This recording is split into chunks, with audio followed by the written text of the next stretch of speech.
যেহেতু জনগণের রায়কে সম্মান করা হচ্ছে না, তার প্রতিবাদে আমরা ওয়াকআউট করছি। 17 সদস্য বিশিষ্ট সংবিধান সংশোধন সম্পর্কিত কমিটির প্রস্তাব নিয়ে আলোচনা হয় সংসদের চলমান অধিবেশনে। এ সময় কমিটিতে দলের নাম না দিয়ে ওয়াকআউট করে বিরোধী দল। পরে সংবাদ সম্মেলন করেন বিরোধী দলীয় নেতা। তিনি বলেন, গণভোটের রায় বাস্তবায়ন না করার অর্থ জনগণের সঙ্গে বিশ্বাসঘাতকতা করা।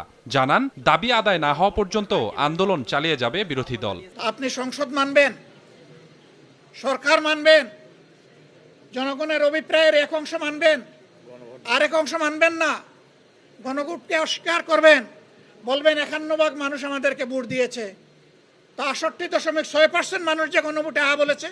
জনগণকে আমরা কথা দিয়েছি, গণভোটের রায় বাস্তবায়নের জন্য সংসদের ভিতরে আমরা লড়ে যাচ্ছি। আপনারা দেখতে পাচ্ছেন আমরা লড়ে যাব, এবং একই সাথে জনগণকে সাথে নিয়ে রাজপথেও আমরা লড়ে যাব ইনশাআল্লাহ।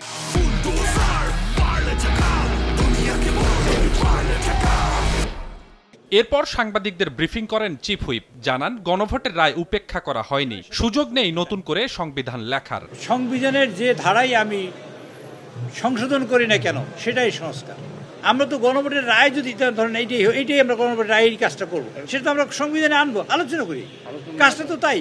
আমি যাই কিছু করি, গণভোটের রায় দিচ্ছি, আমি সংবিধান সংশোধন করবো না, পরিবর্তন করবো কেমনে বলেন দেখি। আমি জানতে চাই, এটা আপনাদের কাছে জানতে চাই। আমরা তো নতুন করে তো সংবিধান লিখছি না।